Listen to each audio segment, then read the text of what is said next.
let me clarify. I never left God, but I left church. I never left God, but I left church because I felt like church is not giving me what I deserve. But God, until right now, niko sawa. Because I just pray, whatever nataka, alignment, manifestation, ina happen too.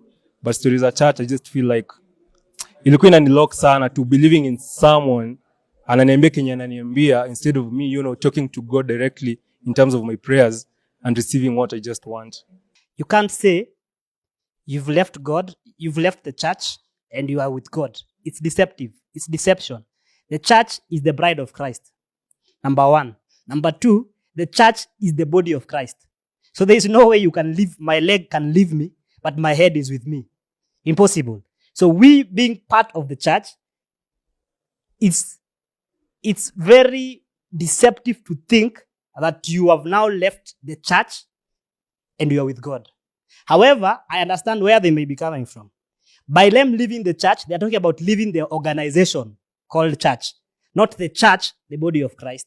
So in that regard, I agree with what the pastor has said. If the social space you're in is unhealthy, it will be okay to consider finding another social space that is healthy.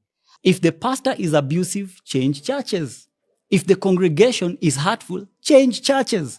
We have made such a big deal of that people feel like they're cornered because everybody will be like, oh, you were hurt in that place, so you are coming to bring problems here. However, that should be after you followed what Jesus said. If you have ought against another, before you walk out, look for someone to bring in an amicable resolution to your issues. And then he gives the steps up to the last man. And then at that point, then you can choose to take the direction that pastor has said.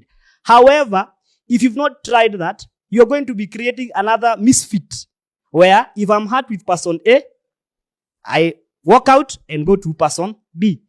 And which church will you walk into that will not hurt you? And I think that's a very good point because the reality is where there are humans, there'll always be antagonism. Correct.